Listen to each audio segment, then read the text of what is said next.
Crimson guest house, एक अपराध रावनी कहानी।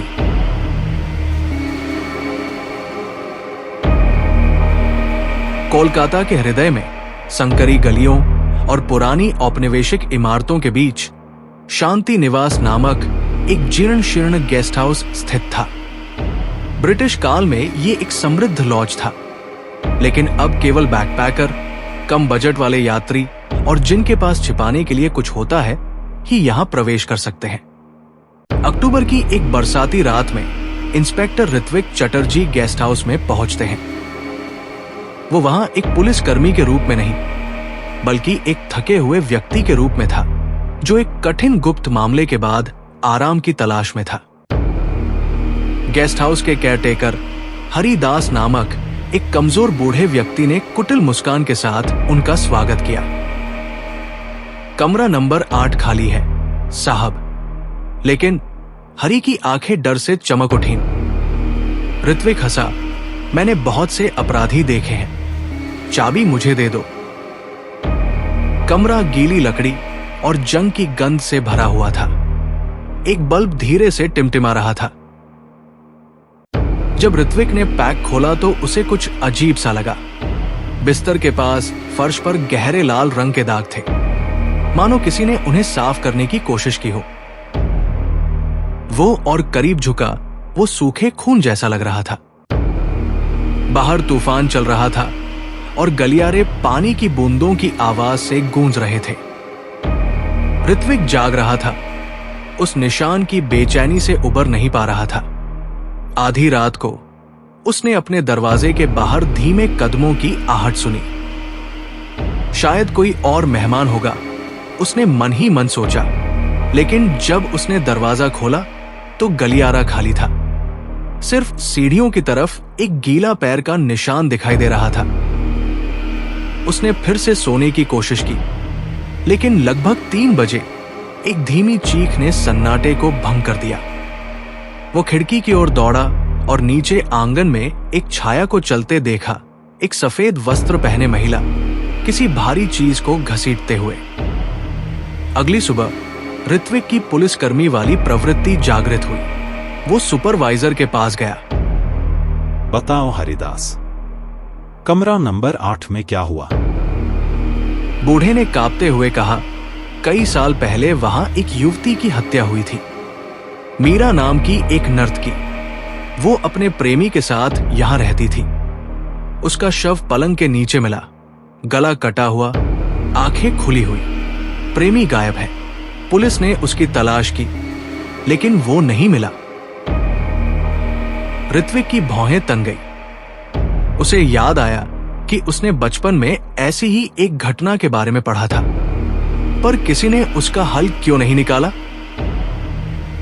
कभी कभी हरि फुसफुसाया, मेहमान उसे देखते हैं, वो किसी को भी आराम नहीं करने देता।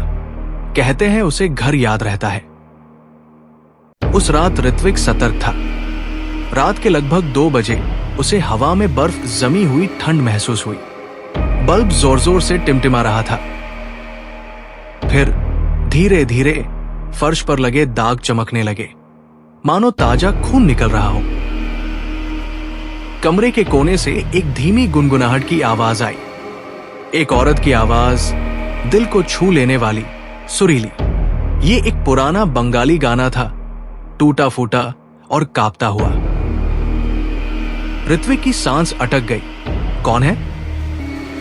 दीवार पर लगा आईना घूम गया। एक पल के लिए उसे मीरा दिखाई दी। एक युवती, लाल आंखें, गले पर जख्म, सीधे उसकी ओर देख रही थी। वो लड़खड़ाते हुए पीछे हटा और अपनी सर्विस रिवॉल्वर निकाल ली, लेकिन मूर्ति अंधेरे में गायब हो गई। बस गुनगुनाहट की आवाज रह गई। और फिर बिस्तर के नीचे उसने सुना किसी गीली चीज को खींचे जाने की स्पष्ट आवाज। ऋत्विक ने खुद को जबरदस्ती देखने की कोशिश की। पलंग के नीचे से एक लाल निशान उभरा, जो फर्श पर अक्षरों की शक्ल में बना था। उसे ढूंढो। अगले दिन ऋत्विक इसे नजरअंदाज नहीं कर सका। वो पुलिस अभिलेखागार गया और एक पुरानी केस फाइल निकाली। मीरा हत्याकांड, एक 997। फाइल में परेशान करने वाली जानकारी सामने आई है। मीरा एक कैबरे डांसर थी जो अरुण बंसल नाम के एक अमीर व्यापारी के साथ गुप्त रूप से रह रही थी। एक रात गेस्ट हाउस में उसकी बेरमी से हत्या कर दी गई। अरुण बिना किसी सुराग के गायब हो गया। ऐसी अफवाहें फैली कि वो विदेश भाग गया है। कुछ लोगों ने कहा कि उसकी हत्या कर दी गई है, लेकिन उसका शव कभी नहीं मिला। ऋत्विक को लगा कि मामला जानबूझकर दबाया गया है।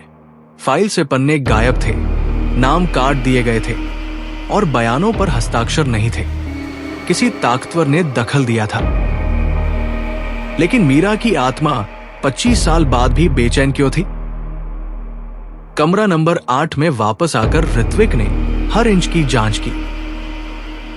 ऋत्विक ने हरिदास से पूछा, तो इस गेस्ट हाउस का मालिक कौन था?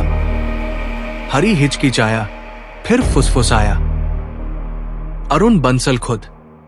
अभी भी इसके मालिक हैं, लेकिन वे कभी अपना चेहरा नहीं दिखाते। वे एजेंटों के जरिए पैसा भेजते हैं।